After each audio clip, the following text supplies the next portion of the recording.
Those. For those of you who don't know me, in my hola. For those of you who don't know me, in my great joke telling, I am Breon Haskett. I'm the youth minister, former youth minister, or what they call the artist formerly known as youth minister here. I served in that capacity for a couple of years. Loved on your kids. During that time, though, I loved on a few parents too, because they were going through some challenges associated with drug use. The common theme I always heard was, not my kid, not that bad, and we can fix this. And over time, through prayer and love and getting the right resources, we managed to help a few kids. The whole purpose of us being here today is the fact that every time that I do outreach downtown, and I'm in an area where they are known for selling and consuming drugs, I see a ton of Cobb County tags. In fact, the vast majority of the tags that I see coming through those areas when I'm doing outreach are from Cobb County. And I've sat with your kids and heard the stories and know about the parties and the things like that. And so we're super concerned about ensuring that you are as informed as possible about potential things that could be going on in our community. And so that's why I brought in the really smart people. Let me read her resume here for you. Lorie Davidson, who's also a good friend of mine, she does outreach with me sometimes, is a graduate of Brookstone School. She received her undergraduate and master's degree in human organizational development from that football powerhouse, Vanderbilt. That was a joke. That's an academic powerhouse. So, academic powerhouse, Vanderbilt University. Notably, she's also a certified addiction counselor through NAADAC.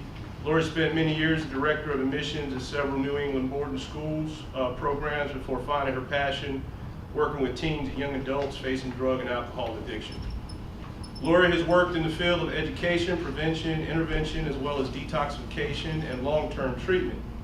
She has also traveled around the country presenting trainings on the signs and symptoms of substance abuse to DA task forces, police departments, first responders, and most importantly, parents. As I stated, very well qualified. When I talked to her about this dilemma as we would drive through these neighborhoods, I go, I bet there's some of my kids, well, some of our kids pulling up in these vehicles, and I'm going to bring this thing to the church, and hopefully you guys will have a great experience and learn a lot. So with that, Ms. Lorie. Thanks, Breon. You're welcome.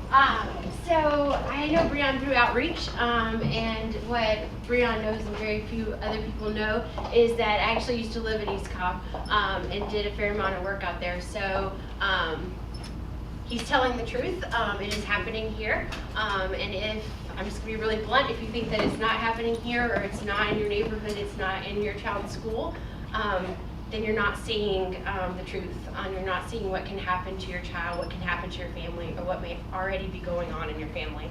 So one of the things I want to do today is talk a little bit about the signs and symptoms of different substances that someone you know, your own child, someone in your community may be using. I'm going to breeze through a few of them and really focus heavily on opiate addiction, most specifically the increase that we're seeing in heroin. I'm going to talk a little bit about why that is and also what we can do about it. I just do want to go ahead and warn you, I have a PowerPoint presentation and the first video clip, if you have a child or you're really unsure, it's a little graphic, but I think it's important for you to see this. So I'm going to go ahead and play it, but if you're not comfortable with that, you might not. I just want to make sure we have sound. So I used to live in Boston, and that's how I actually got involved in this industry. I was in Boston right when the heroin epidemic was exploding. And what I'm seeing as I move down here is it's happening here, just at a little bit of a slower pace. And Boston right now, I think averages probably the highest overdoses in between the 18 to 26-year-old range of young people across the country. And I just want to go ahead and say, just as a warning, anything that I say is my own personal opinion and things I've experienced through my own professional experience. So if I say something that doesn't jive with what you know to be true or what you think to be true, it's just my own personal thoughts and my own personal experiences. A new drug. It's called Oxycontin. It's a time-released opiate. Isn't that a little bit dangerous? All that opiate in one pill?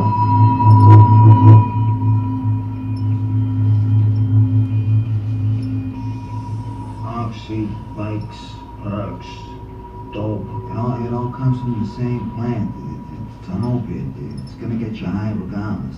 And I'll give you a half a finger of heroin. The same price you pay for 5 of them pills.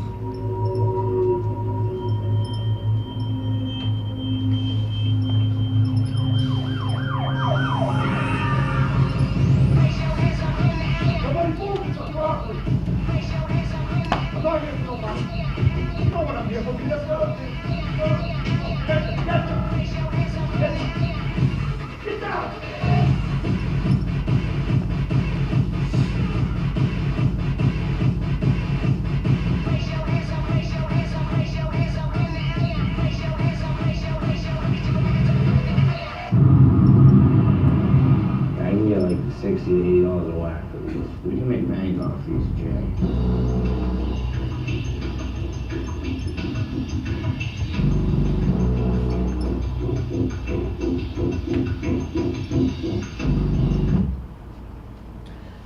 That's from a movie called Oxymoron that came out about last year, and the gentleman who actually wrote and directed and starred in the film, Johnny Hickey, is sort of the man responsible for having Oxycontin break onto the market. And through my work in addiction, he actually became a friend of mine, and he did an enormous amount of time in jail, and now works with law enforcement to help try to make some amends for the things that he did in the community. So the next clip, just breaking down stereotypes, because that's sometimes what we think about when we think about people using drugs. We think about people in the city, we think about guns being pulled, we think about people with wicked Boston accents, we think about all that kind of stuff, and we forget that it's actually happening right here in Cobb County. And so this next clip is a short clip from one of the National Geographic series that they do, Vanguard. It's a really great series, and this woman here has covered the drug epidemic since about 2011. I think she did her first piece.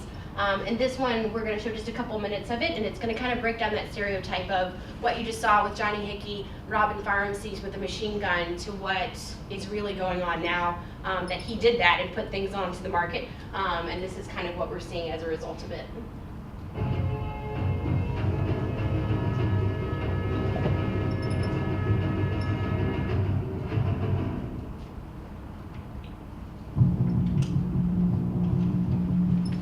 He was a high school football star, coming of age in the suburbs of Boston. I think he had talent. He had natural talent. She was growing up just a few miles away in a quiet middle-class community. Beautiful, yeah. Today, both are battling addictions to heroin. Their stories seemingly so unlikely, and yet increasingly common here in the heart of New England. Massachusetts is now reeling from a new drug epidemic, born from another. We can knock on And that's every Johnny from the movie, who made the movie there. Affected by Oxycontin, and I guarantee you, every answer will be yes.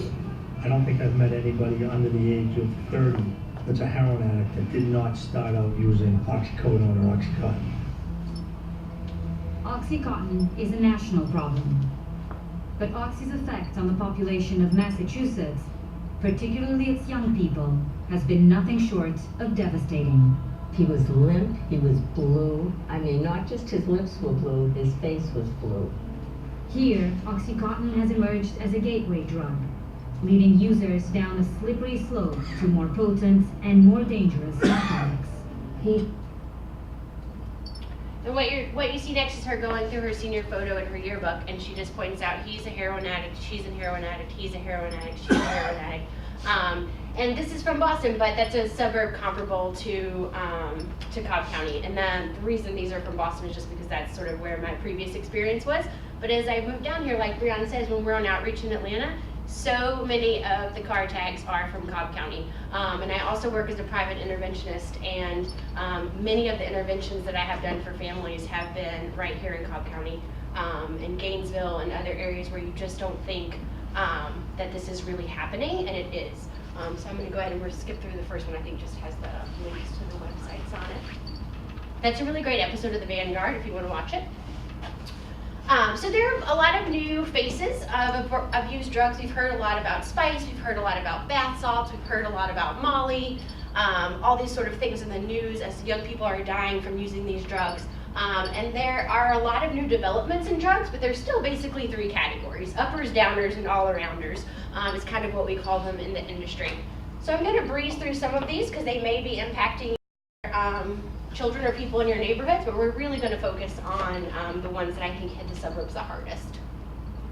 And this is the book, Uppers, Downers, and All-Arounders. If you're a science nerd, Dr. Inaba is phenomenal and has a great sort of neurological explanation for all these drugs and what they do to your brain. So uppers are going to be your central nervous system stimulants like amphetamines, methamphetamines, cocaine, caffeine, nicotine. And the biggest things that you're going to see being abused in this category are your prescription drugs. So we'll go ahead to the next one I think I have.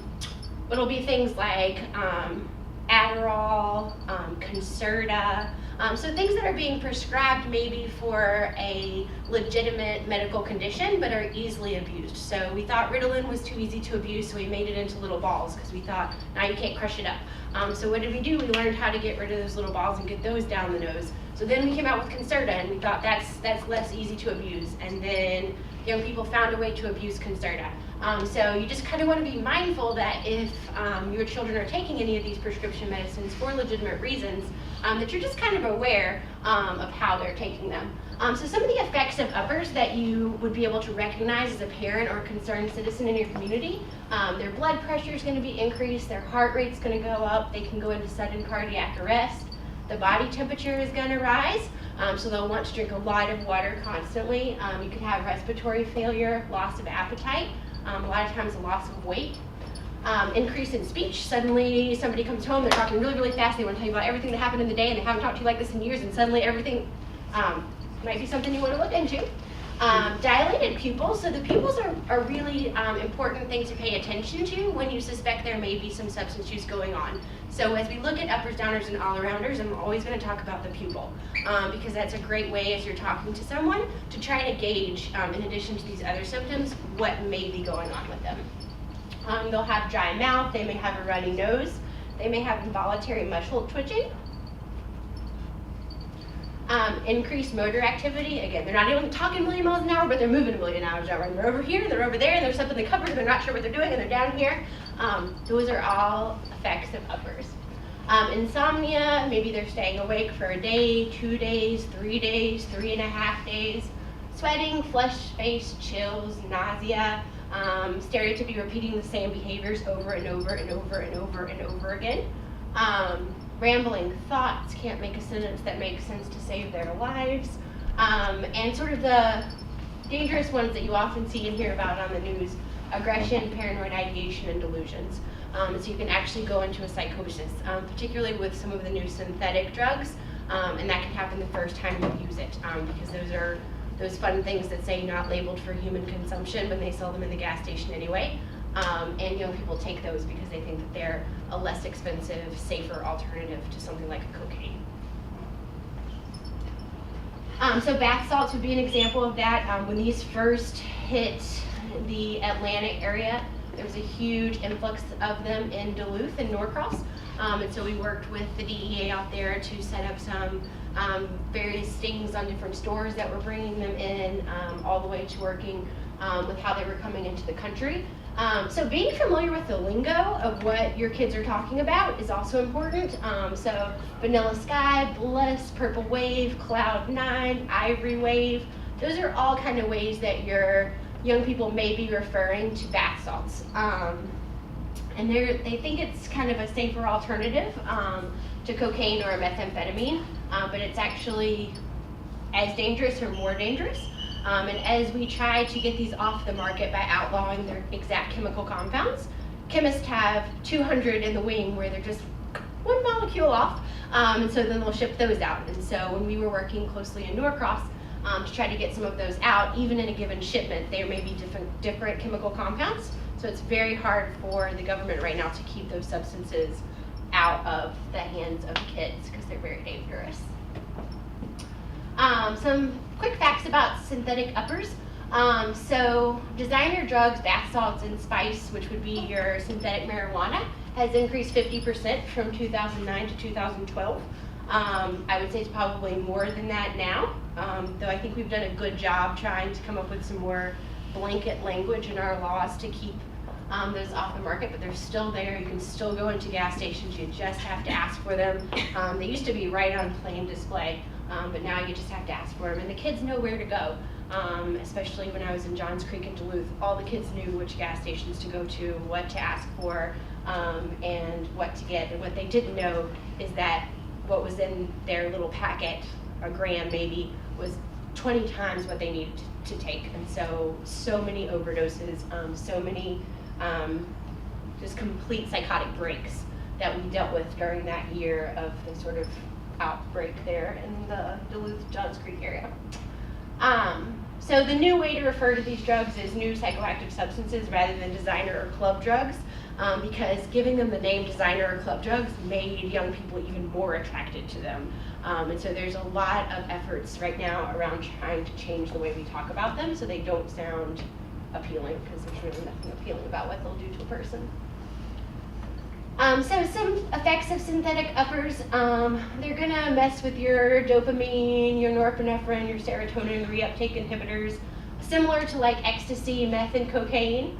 Body temperature goes up. That's how a lot of people end up in the hospital, is that their body temperature has gone through the roof. They'll be excessively drinking water. They'll be agitated, anxious, panic, paranoid. I had a young person once that I had worked with for a long time come after me with a butcher knife, and he said, "I'm going to carve my name in your chest every day for 30 days and spell it a different way." And that was not this person. I had worked with this person for months and months and months, and it was the direct result of a psychotic break from having taken bath salts. And it's going to last 6 to 8 hours, taken orally, nasally, by injection, or smoking. I worked with a young person in Gwinnett County who almost lost his foot from injecting bath salts into his foot just once. We almost had to have it amputated. So the impact is absolutely devastating. SAMHSA is always a great place to go for stats. They're not the most up-to-date. It usually takes them a couple of years to get them up there. But in 2011, there were close to 23,000 cases of young people who ended up in the hospital due to this. 67% had other drugs involved, and I think that's really important. We're going to talk about that later, making the drug cocktail. So not only are young people taking drugs, but they're getting really proficient at creating cocktails that are potent. The reasons are the same thing we talked about before: heart problems, high blood pressure, seizures, suicidal thoughts, psychosis, and unfortunately death. If you don't know what it looks like, cocaine paste, shake and bake methamphetamine took off in rural Georgia. We don't see it so much in the city, and it's kind of been replaced now by, I would say, what the users would be consider a higher quality of methamphetamine. But you can actually buy everything that you need to make this at Walmart, and I think there actually was someone who made it in the bathroom at a Walmart. So it's highly accessible, which makes it dangerous. We talked a little bit about the ADD and ADHD medications. Concerta and Ritalin are going to be your top two contenders if you're looking at abused substances for uppers. That's not to say that if your child is legitimately prescribed them, they're not working. It just means that there's something that can be sold on the street and can be abused pretty easily. We're going to talk about downers, and we're coming back to downers at the end when we really focus on opiates. But downers would be alcohol, barbiturates, which you don't see too much anymore. They're pretty much only prescribed in the ER for the most part. Benzodiazepines are huge in the suburbs. So that's going to be your Xanax, your Ativan, your Klonopin, your Valium. And young people in the suburbs have realized that those medicines are often in the medicine cabinet at home, and they're highly marketable on the street. And street dealers who are dealing heroin, their clients now want the benzodiazepines because it increases the high. So it makes for like a perfect mesh of trade. So I got, my grandma's Xanax, I'll trade it to you for a dime bag. And a lot of that is going on because the sort of ultimate combination is the opiate and the benzodiazepine. So if you have those medications in your house, you just want to be really aware of keeping them in a safe place. And if somebody you know is taking them, making sure that you're kind of monitoring, are they running out way before their prescription should be? Because that's how a lot of suburban kids end up being low-level drug dealers. Is because they have access to the pills that the guys in the city want, and the guys in the city have access to the heroin they need because they're out of prescription pills. In narcotics, we'll talk about opiates and opioids, which are synthetic opiates. Effects of downers are going to be impaired coordination, slurred speech, a staggering gait, drowsiness. We call it the heroin lean or the H lean. So there's kind of a saying that no matter what happens, a heroin addict will never fall down. And that's because your body will literally just lean. And so you'll see people in a complete squatting stance, just leaning, and they'll never fall over. It's remarkable. But what they will do is kind of nod in and out. So they're in and out of consciousness, eyes kind of rolling back in the head. Because their muscles are relaxed, their breath is slowing, their heart rate is slow, they're dizzy, they feel sedated. And most of them are combining that with their benzodiazepine, taking that with their Xanax or their Valium or their Klonopin, and that is a deadly combination. They'll have loss of memory, impaired judgment, decreased fear, confusion, paranoia, irritability, inappropriate or obnoxious behavior, feelings of decreased inhibition. I wanted to throw this one in there because I think it's important, particularly plays into effect in suburban areas, are over-the-counter medications that are abused as downers. Probably the biggest one that we see that causes the most damage is corticetin, which is that nice little cold medicine made for people with heart problems. But on the street, that's called Triple C. And if you go into a CVS or a Rite Aid, it's almost always the one medication that's empty off the shelves. And that's because some young person has come in and swiped the whole thing because it's not regulated in the same way that we came back and regulated drugs that we knew could make methamphetamine. So we haven't really caught up with the fact that our young people are using corticetin or Triple C's to get high. Also Benadryl is a huge one, NyQuil, robo-tripping, taking a lot of Robitussin is also popular. And of course combining these with codeine now into a drink form has also become popular. This last one is also very much a suburban thing. You don't see this very much in the city. This is dry ice smoking alcohol. And this is huge and so very deadly. So you can kind of, this is a makeshift do it at home version, but they also sell machines that will help you basically inhale your alcohol in an evaporated form so you don't drink it. It hits you much faster, and lots of young people are dying as they're consuming alcohol this way, and it's so much they're getting alcohol poisoning and dying. All-arounders, those are going to be things like DMT, LSD, mushrooms, morning glorying seeds, MDMA, which has made a big comeback with Molly, or moon rocks as they call it on the street, hallucinogens, and then other psychedelics. PCP is also making a comeback. There's sort of the idea of the dipper has made its way back, particularly in the suburbs. So taking either a cigarette or a marijuana joint, dipping it into PCP, and selling it. So they'll sell that for about $15. And it's very dangerous. That's going to cause like a slowing of speech, a slowing of a reaction time, and can lead to severe hallucinations and also psychosis. Effects of all-arounders. So pupils are going to be dilated, just like with the uppers. Your increased heart rate, blood pressure, body temperature, short-term memory is impaired, sweating. They'll be creating a lot of saliva.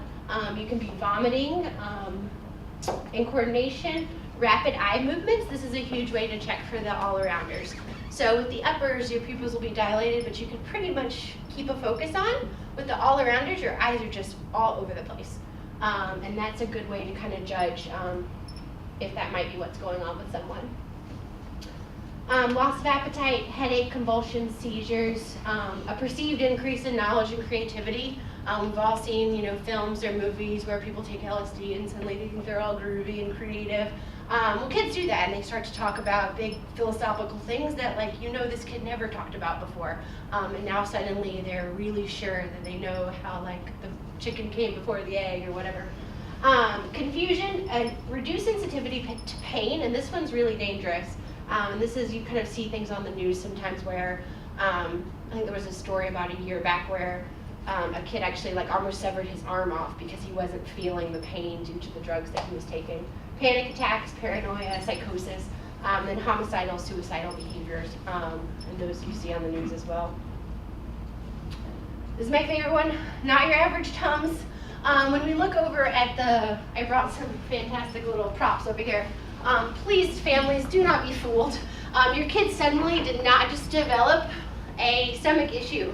Okay, this is how they're pressing Molly these days, and also LSD, and they've gotten smarter. It used to be little tiny ones, and now they're making it bigger to look like Tums.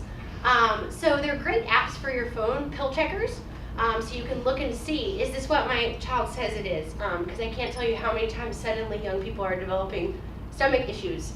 And I'm like, that's not a stomach issue. That's Molly crushed in a pill and stamped out. As a side note, I've seen that where we're going somewhere and kid has some Tums and I pull them aside and talk to them a little bit about it. I've definitely seen that. That is definitely going around, so make sure your kid suddenly has a stomach ailment, you might want to start looking into that. Yeah, that's huge. We're going to do some quick facts about marijuana. It's not like it used to be. It's probably the best way to say it. So here's some examples of what it might look like. Over in the prop section, I have a grinder. These are the kinds of things we find on young people all the time. They'll be like, oh, it's a... I've heard everything under the sun. From it's my grandma's pill case to it's this thing where... No, it's a marijuana grinder. So I have one so you can see what it looks like. If we flip on forward. Or do you want to pass those around and just keep those stationed? Yeah, you want to pass them around with that helpful. So if you're kind of looking at a study that was done in 2012, between 12 to 18 years old, 40% had tried marijuana, 14% were currently using it, and 3% were using it daily. 18 to 25%, 48% tried it, 5% daily use. Now this is self-reporting, so you have to also recognize that a lot of these surveys are given in schools, and young people are afraid to tell the truth, even though they know it's an anonymous survey. So other drugs used by high school seniors were alcohol at 88%, nicotine, methamphetamine, ecstasy, and they did not include heroin or opiates in the study, which I think is darn near criminal. Also, when you're looking at pot, it's not the pot that folks were smoking back in the day when everything was groovy. So if you look at 1976, it was only about 2% THC, which is your active ingredient in pot. In 2008, it was 10%. And now that we have legal ways to grow and cultivate marijuana, the THC content is continuing to increase. And it's having a larger impact on our young people, on their short-term memory, and studies are kind of yet to know if it's going to have what kind of long-term effects it may have. I think there might be is there also a bowl being passed around? Yes. Yeah, okay. Can you explain what that looks like? Yes, so does anybody It's have a got bowl the in their glassy hand? looking thing. Glass thing. Pretty pipe cool, in yeah. it. So I blow glass, right? And people ask all the time, can you blow me a bowl? No, I can't blow you a bowl. But it's essentially a long glass pipe with, it may have, that one's kind of a triangular shaped, but it may also just have a small bowl on the end, and that can be used for smoking marijuana. What's it called? They call it a bowl. A bowl. Yeah. Some kids will call it a pipe, but usually it's a bowl. So narcotics, this is really where I want to focus my energy. Technically a downer, but one of the bigger issues I think right now, in addition to the Molly and the benzodiazepines, it is the narcotics. And those are your opium, codeine, morphine, heroin, methadone, fentanyl, Demerol. And this is important, I think, because it was just August 18th that the DEA reclassified tramadol So for a long time, we were really excited about tramadol because it was a pain reliever that wasn't a narcotic, and you weren't going to get addicted to it. And lo and behold, if our young people did not get wicked addicted to tramadol. And so the DEA stepped in and made a final ruling on August 18th that they will reclassify it to be a controlled substance. And a lot of young people began their addiction with pain medicines with tramadol because it wasn't a controlled substance.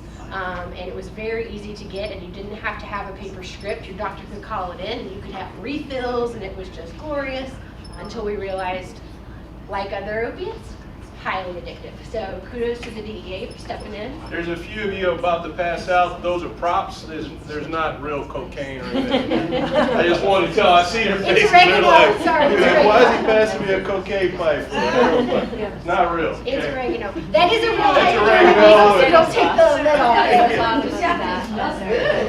They're props. Yes, yes. Don't stress out. We did it for real. Ultron? Yeah. How would you characterize the THC content in some of the marijuana-based, it's like, what's it, an oil? In the hashish? Well, I mean, there was a discussion about legalizing, basically it's marijuana, it's like an oil, and again. Yeah, And so I just need to understand, is that oil more potent than? Definitely. Okay. So it would be like if you were compressing the, I'm trying to think of a good analogy, but you're essentially compressing the marijuana plant to extract the oil, and the oil is of a higher potency. And there are some arguments to be made for medical purposes that then you don't need to smoke it, or you don't need to use a machine to help you get it. You could put it in your food. So there are lots of arguments going around to be made why it's a good thing. But the THC content is much higher in that and marijuana that you smoked. And again, please don't take the orange lid off the hypodermic needle. It's new, but it is legit. That is legit. I forgot to break it off. I'm sorry.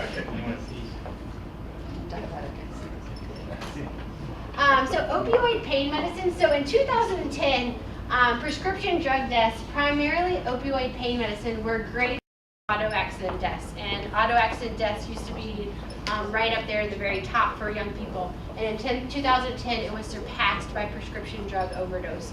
And so that's going to be from your Oxycontin, your oxycodone, your Roxycontin, all of those. Methadone represented about 30% of the deaths in 2010. Yet amounts to only 2% of all pain medications prescribed. So a lot of people wanted to say, oh, let's blame methadone, but it's really a combination of all of the opiate medicines out there that folks are taking and misusing and abusing. So I want to talk a little bit about how we got to heroin in the suburbs. And that clip showed you a little bit with Johnny Hickey there, and the realization that he came to in 1996 when Oxycontin hit the market as a pharmaceutical. And Oxycontin is 13 times more potent than a Percocet, so per milligram. And so when Oxycontin came out, Johnny Hickey was one of the first big folks to realize this is where the money's at. And so he started holding up pharmacies and robbing pharmacies, and this was back before they were really protecting their pharmacies. So you could just go in with the gun and say, give me your Oxycontin. And he realized he could sell one of these pills on the street for $80. And that's when they had Oxycontin 80s. They're these little blue guys here. And they're still on the market. If you flip just a little bit, do the next one. So in 2010, finally, the pharmaceutical company that put out Oxycontin got enough pressure from all the people and all of the lobbyists who were saying our kids are dying that they reformulated Oxycontin into being Opana. And so instead of saying OC on it, I don't know if you can see this is the original formula OC, they had a new formulation that said OP. And in the meantime, they tried all sorts of things, like we're going to put a coating on it. Well, kids lived it off. We're going to no longer do 180 milligrams, we're going to do 80 milligrams. Well, kids took 2. So they came up with this new formula, Opana. And the big thing was, you cannot use Opana. It's time released, you can't crush it, you can't chew it, you can't snort it, you can't break it down, you can't inject it. By about 2012, folks had tried to hit it with hammers, they tried to microwave it. They realized that you freeze it. And when you freeze it and you smash it with a hammer, I'll be darned if it's not just like OxyContin. So they came back again and tried to fix it, and they've done a little bit more work, but still an abused medication. But at this point, kids were tired, it was expensive, it was harder to get, and they realized that heroin is going to cost them way less. So you can get 3 grams of heroin on average for $100. So 3 for 100 is what usually the going rate is. And that's 3 grams of heroin. So a person who has a really bad drug habit might do 1 gram of heroin a day, maybe 1.5 grams. 2 grams is really like a high tolerance. And so for $100, I can get 3 grams of heroin, but if I want 1 Opana or 1 OxyContin, it's gonna cost me $80. Yeah. Why is heroin so much expensive? If I could just... Sure. So it's because it became harder to get. So it was supply and demand. So it was easier, heroin was flowing into the country, and the government was cracking down on prescription drugs because they were realizing that people were dying from it. And so it became hard for young people to get their hands on this. And so heroin became the cheaper option because it was always less expensive. This was just crazy expensive, but people thought it was safe because it was made in a pharmacy. And so young people who would never probably have touched heroin, from the stories they've told me, took OxyContin and Opana, no questions asked, because it's made by a doctor, it must be safe.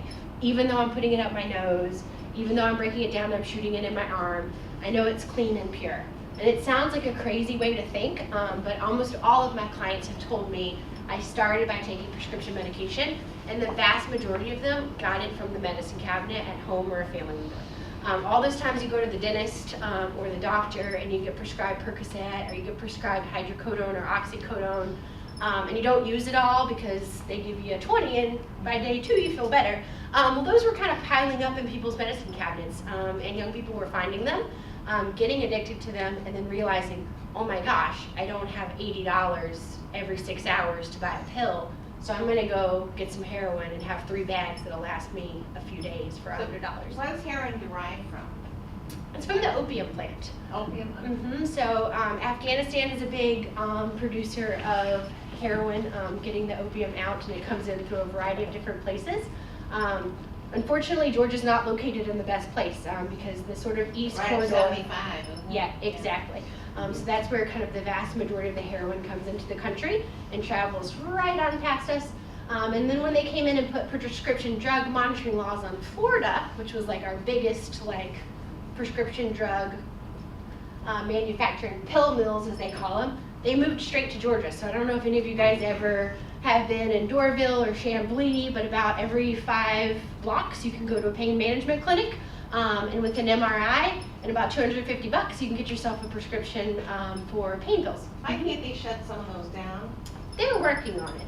So they recently implemented the prescription drug monitoring software in pharmacies. So young people, all people, used to be able to go fill this script at this pharmacy, this one at that pharmacy, and they weren't linked. Right. And now, exactly, now they're linking them, trying to link them to say, oh wait, you just filled a prescription for hydrocodone yesterday, and now you're filling one for oxycodone today. Alarm bells go off and the pharmacists won't do it, but it's taken a while for legislation to catch up to, it's just constantly moving. So what happens with all these pills are harder to get, even though I can still get them, but then now I'm getting cut off because prescription drug monitoring is happening. So I go to heroin. And heroin can look different. I have some other props over there. There's a little, I'm just going to bring it up here because you can see it better. Most of the heroin that you're going to see in Atlanta is going to be of that kind of brownish variety. There's also black tar heroin, which looks like a little black rock, but that's mainly on the East Coast. So if you start to see any of these things in your house, like suddenly your young person didn't use a lot of cotton swabs and now they do, or suddenly they got really into tea lights, or your spoons are bent a little, and they'll try to bend them back, or they've got this weird little mark on the bottom, those are all good telltale signs that someone's shooting heroin. If there's wax on your carpet, I've been so many interventions where families were like, I just thought my kid got really into candles, and there was just wax dripping on the carpet. And it seems so silly when you say it like that, but when you don't want to think that it could be your child doing heroin, it's really easy to say they must have just gotten really into candles. And it's heartbreaking. Did you have to Brianna? No, I was showing the little baggies. Oh, yeah. So that's another good thing to show too while we're in it. So what candles have to do with? So what you need to do to sort of inject your heroin, and some people snort their heroin, and there's a straw. It's going to come in a bag like that. Some of them are branded, so I have some tops over here that are branded.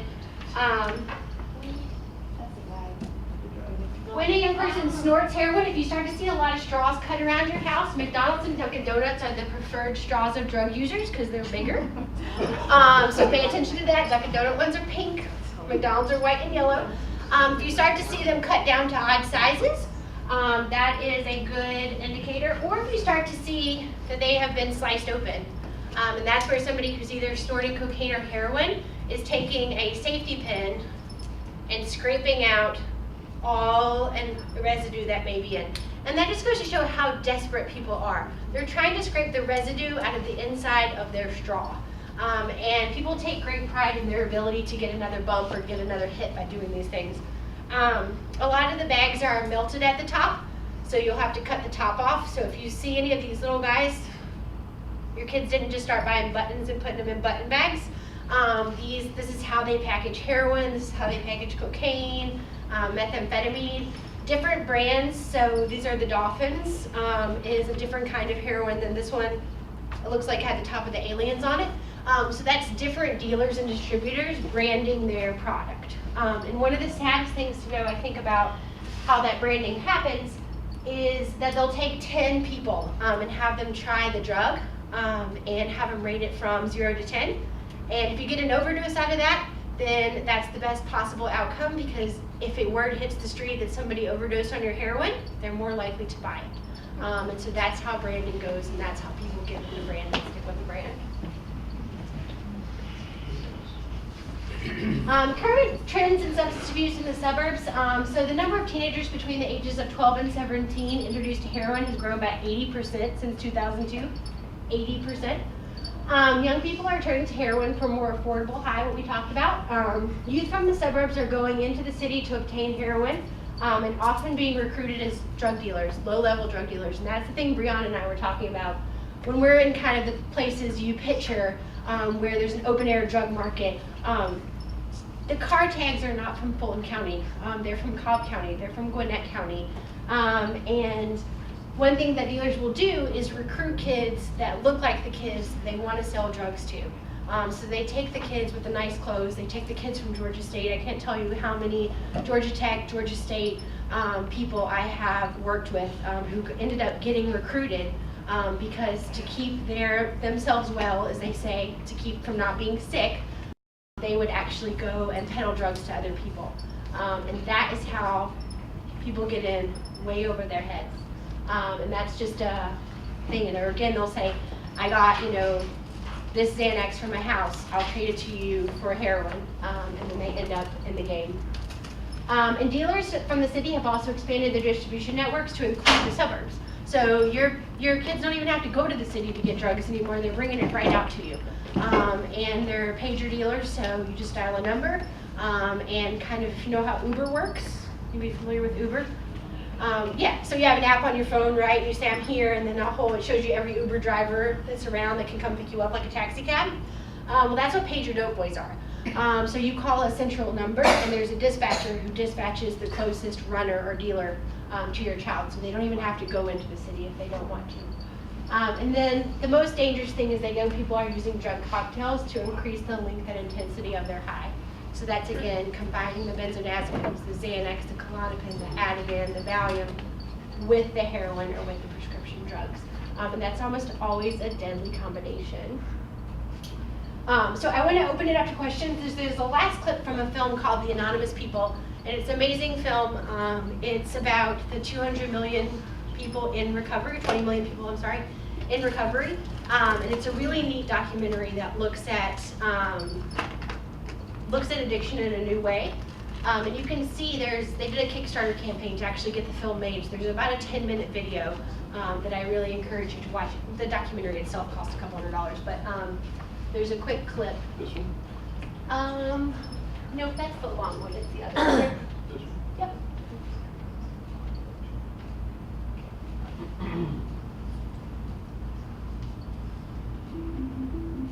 My name is Greg Williams, and I never wanted to tell you this, but I'm a drug addict. I live in this house. That's the long one that I encourage you to watch.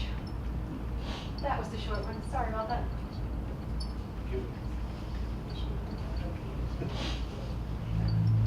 Whether we want to admit this or not, this is our Black Plague. It is 25 million people that suffer from this illness. We have an epidemic. The national crisis that untreated addiction cost our economy over $550 billion last year. It is disgraceful that we have done so little about it thus far.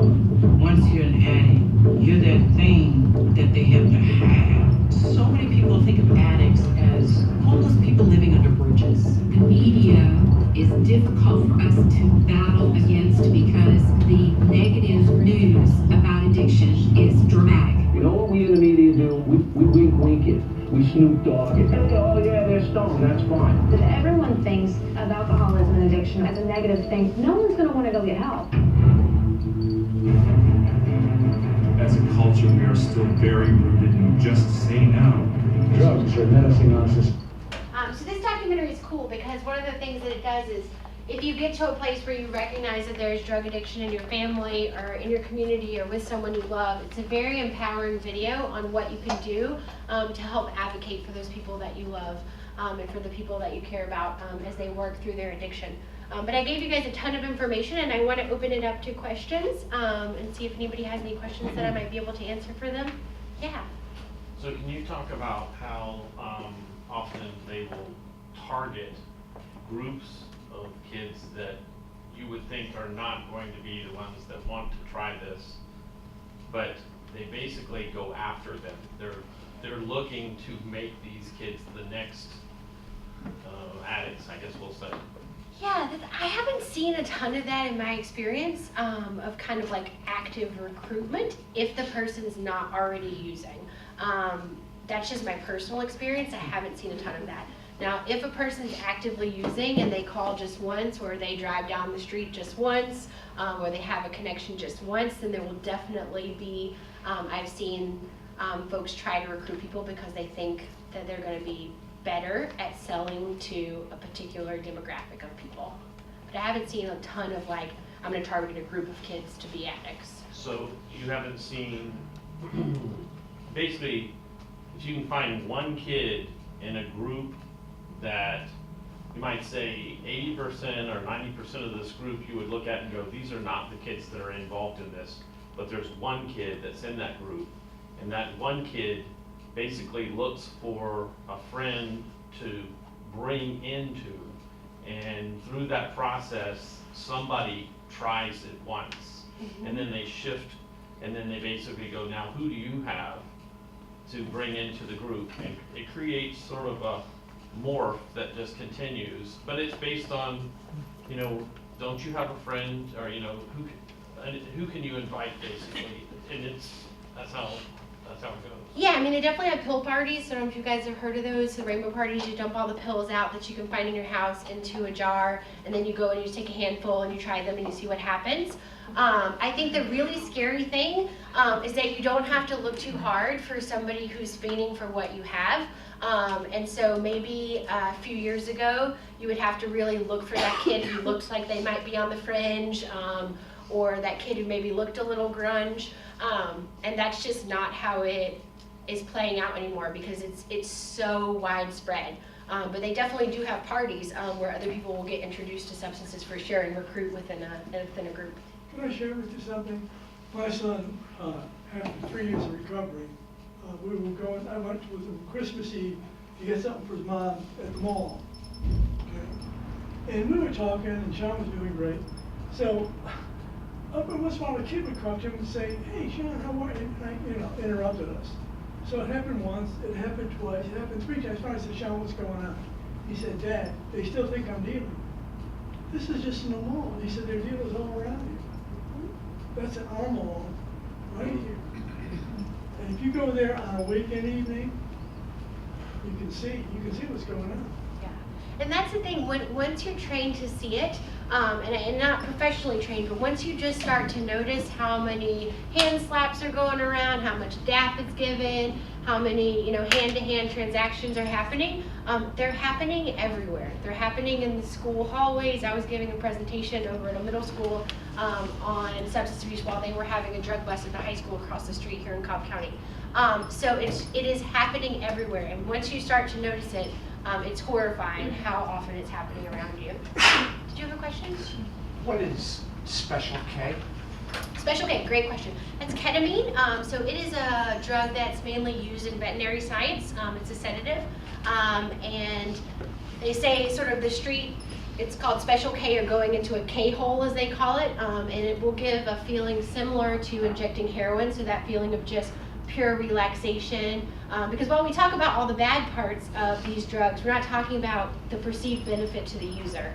And Special K or heroin are going to give you that sense of euphoria, that sense that suddenly the weight of the world is off. I don't have to think about that test. I don't have to worry about if my dad's upset about that game. I don't have to think about whether or not I need to raise money for this thing at school. But that's what Special K is. It's ketamine, which is a veterinary medicine, which makes it easier to obtain, and kind of came on as Oxycontin. Again, got harder and harder to obtain. I'm sorry, just a follow-up question. Have you ever heard it used as a suppository? Yes.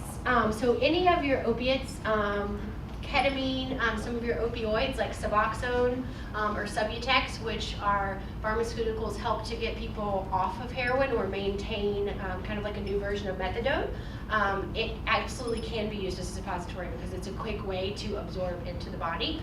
And young people who are afraid to inject heroin or afraid to inject their Special K will also often use that as a way to get that instant kind of feeling. Is that a controlled drug? Ketamine, it is, but again, it's not used on people. It's designed for the veterinary field, so the security around it is much lax, or it's much more lax, kind of like tramadol was really big. If you had an in animal or veterinary. a pet, I mean, it would be in your house if that pet needed it. Yeah, so you would be prescribed. They'd have to have a DEA number like any vet, but that could definitely be something that you had in your house. How often do you see kids that are not involved in any of these, but they have tried out of, here you want a piece of candy or something, and what is the process that you have seen for those kids to default into that and go actually for it? That's a good question. Again, I hate to keep going back to the fact that there aren't so many people enticing your kids to use drugs, and this is so hard to hear. I know it must be so hard to hear. There's not a big bad boogeyman out there enticing your kids to use drugs. They're doing it because it feels good and because it's become socially acceptable in their circles of friends. So I wish that I had to say it's this thing out here that's going to drag your kids in, but that's just not the way it is, and that's so hard to hear and so hard to stomach. But almost all of the clients I worked with, they used it because they wanted to feel some relief, or a friend used it, or a sibling used it, or they found it at a party, but there was kind of an internal desire, and that's why I think we always say, but not my kid. But my kid's good at school, my kid plays sports, my kid does these things. Yes, they do, but these drugs are so powerful, it will take all of that away from them. And it can happen the first time they use it. And so they may just say, I'll try it this because I'm really overwhelmed, and then they just can't stop. I'm going to let Brianna do questions. Got 2 more minutes. No, go ahead. What's the best way to introduce a conversation to elementary school kids about drugs so that they have a better understanding of what they might experience? Yeah, so I do a lot of drug education for lower and middle school students. What we've kind of found, Nancy Reagan, bless her soul, just say no doesn't work. This is your brain on eggs, or this is what your brain looks like in a frying pan, just doesn't work. What we found that works best is when you tell young people the truth about what's going to happen to them if they use a particular substance. And you let them make, and it sounds silly, but let them know the positives and the negatives. Yeah, so you might feel a sense of relief if you do this, or you might feel like you belong in this particular social group, but these are the things that could happen. This is what's gonna happen to your brain. This is how it's gonna impact your family. This is what might happen to you and your grades at school. This might be how you no longer, like the gentleman on the DVD there who was a football star and is never gonna play football again. So I really think educating young people about what the drugs are, what they look like, and what they're going to do to them is probably, that's the route I take in education. Rather than like, don't do it because I said don't do it, because it hasn't gotten me a lot of attention.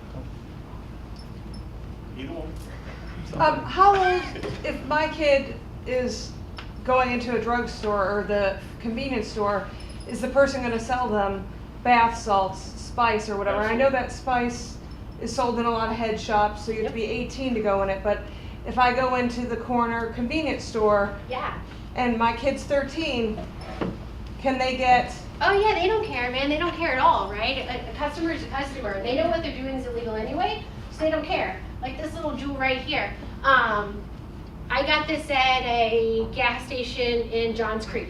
Okay, so there's a little rose in here. They're not selling single roses. This is a crack pipe or a meth pipe. And I hate to say it, but the person behind the counter doesn't care. They're just making the sale. They're just making the sale. And they know that if the DEA comes in and takes it out, they're going to get in trouble. They're going to get slapped on the hand. I do give huge kudos to Shell, the gas station. Shell, they stepped in and really did a lot of work around all of their stores to try to get those products out. But yeah, they don't care so much. It's really sad. And then I guess as a second part, I know most kids probably get their drugs, like you said, from their own home and whatever. But do a lot of them start with trying something that they think is safe? Like, oh, I would like to try marijuana, but I've got spice, and then they make that jump. What do you see percentage-wise that they think, I'm trying something that's safe? And I'm not talking about the pharmaceuticals, because to me that's a big decision, but I'm talking about a middle schooler that thinks spice, bath salts, and then they make that jump. Yep, they do, and I hate to like say this again, but your middle schoolers are putting pharmaceuticals in the same category as marijuana and spice now. It is a total shift in thought, and it's scary and it's terrifying, but they are. But they will do that. So they want to try something, so they'll try what's available. And some kids are telling me now that it's easier, lots of kids tell me now, that it's easier to get marijuana or to get heroin than it is to get somebody to buy alcohol for them. And that's because it's so readily available within their social circle. And it's a really scary thing. So they may try something that they think is a bit safer, and then make that progression up. Okay, but if your child has a problem, what kind of help, what do we do? Yeah, great question. So if you're sitting here and you've seen all this stuff and you know somebody who might be having an issue with substance abuse, there are a few things to remember. They're probably going to lie and say that they don't. They're going to lie about a lot of things, just like they suddenly got into candles, they don't know where your 20 bucks went. And so you really want to make sure that you have a solid plan about how you're going to intervene.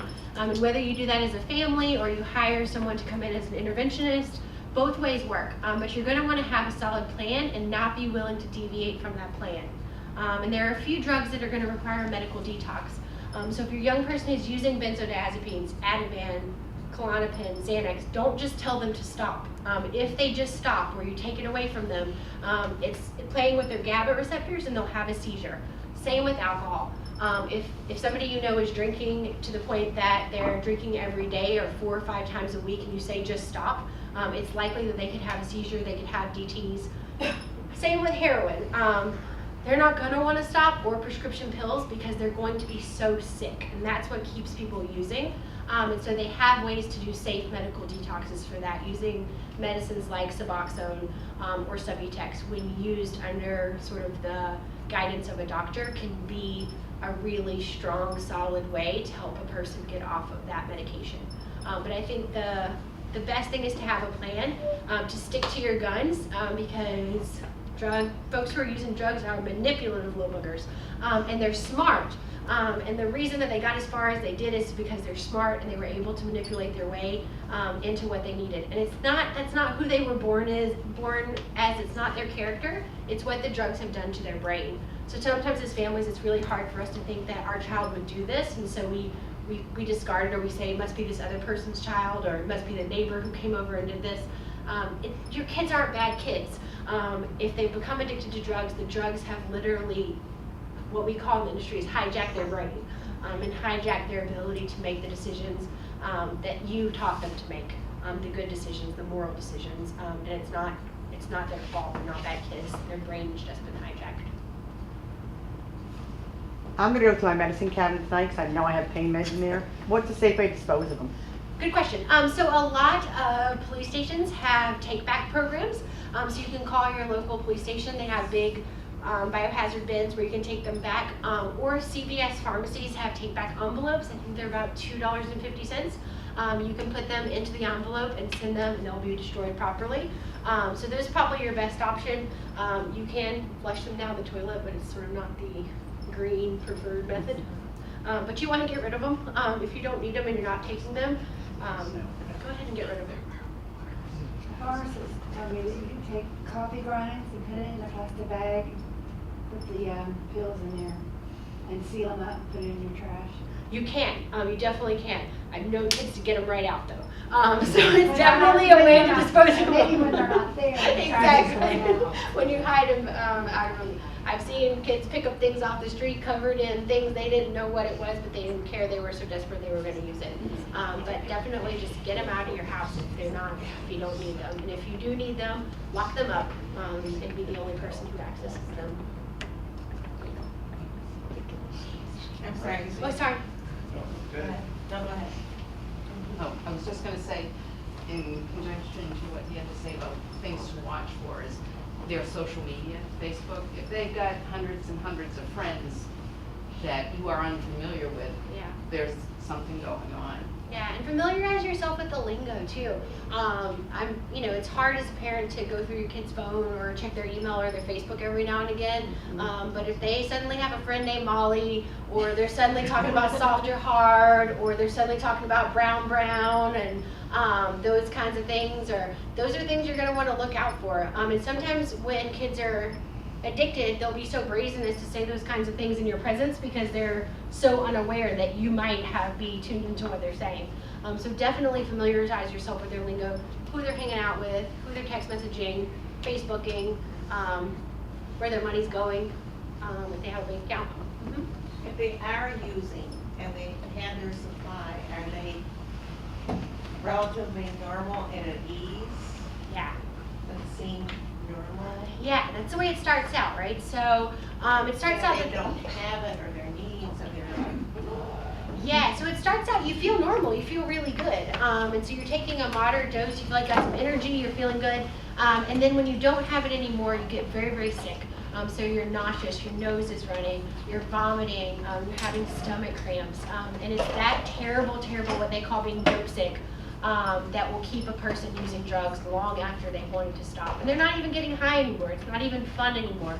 They're just so terrified of those overwhelming feelings of being sick. It's like if you had the flu times 100. And so they'll say, I just need something to be well. So if you hear your kids talking about staying well or being well, let your ears perk up. Is there a site? One more question. Is there a site, like an Urban Dictionary site that because the stuff changes, the lingo changes? It does. So what can you refer to perhaps that keeps you up on what the lingo is? Urban Dictionary is actually not a bad choice. It's not obviously like a scientific site, but it's the one that's kept most up to date. Because to get something on Urban Dictionary, I just have to submit it, they have to review it, and then within like 48 hours it's up. So Urban Dictionary is not a bad one. Also, SAMHSA does a pretty good update on their website, so if you visit theirs, also SAMSA? SAMSHA, SAMHSA. They do a pretty good job. Also, if you go to like a Narcotics Anonymous website, they often have good links. There are pamphlets that you can get from NA for free that are called like Young Addicts, or by Young Addicts for Young Addicts. There's also one for parents that are really good informational pieces. All right, awesome. I'll hang around if you guys have other questions or want to play with more drug-looking. If I can just throw out. Joe's gonna go, Joe. So we've been dealing with addiction for about 8 years. Your best offense is education for yourself through Families Anonymous, Narcotics Anonymous, Alcoholics Anonymous. Educate yourself. That's the best thing you can do for your kids. You will, there's a great support available out there through those groups, and you'll see how it expands so that you'll know what resources you can use and are out there, free resources, resources of counselors, interventionists, etc. It gets to a point where for them, it's not a choice. It's not a choice. It's their lifestyle. The best way to be able to combat that is by you getting educated so you'll know how to respond to it. It's going to come back to us as family members. And don't be afraid to have those conversations, those really, really tough conversations, because it might save your child's life. To have that conversation where you say, I suspect that this is going on, we're going to sit down and talk about it, because that really could be the thing that keeps your child from overdosing that same day. But they deny it. I mean, They will. They do, and that's why you want to have a plan. Yes. So you want to have a you plan. can't just say, I know, because I don't know. We have to have a plan. I And that's, suspect. yeah. And that's the whole purpose of tonight, was we wanted to, I told Lorie I wanted her to come in and kind of scare you a little bit. And the reason, but I wanted to scare you into advocacy and action and to do those things that would help you be an informed parent. When you go back home, not necessarily because your kid has tons in his room that he's on drugs, but that's normally something that you will walk away from. Now you're informed on that. Now you'll know to see the tums, and you'll at least take a look at it. I will tell you that in the last 4 years, I don't know how many parents that have kids right here in this church or have gone to this church that I've sat down and talked with, prayed with, cried with about different addictions with their kids. It's here, and the whole purpose of tonight was to, again, the advocacy piece, to remain informed. And because we're done, I just wanted to say, Lori's my buddy, but I drug her out here to lovely East Cobb because I knew she would do a bit OTP. She shares in the same drug addiction as I do, caffeine. So, Joycey, my old boss got you something cool from Starbucks, but Because I have that same addiction. She does work at Starbucks. We share that addiction, but Laura, amazing job. If you would like to find out more information, again, go on the websites and things like that. I'm sure that Laura will be available, hopefully, to answer stuff over the email. You can get in touch with Joyce. She'll shoot it to me, and I'll get it to Lorie, or I'll get the information out to Joyce, and you can sneak her some questions. But Lorie, thank you so much.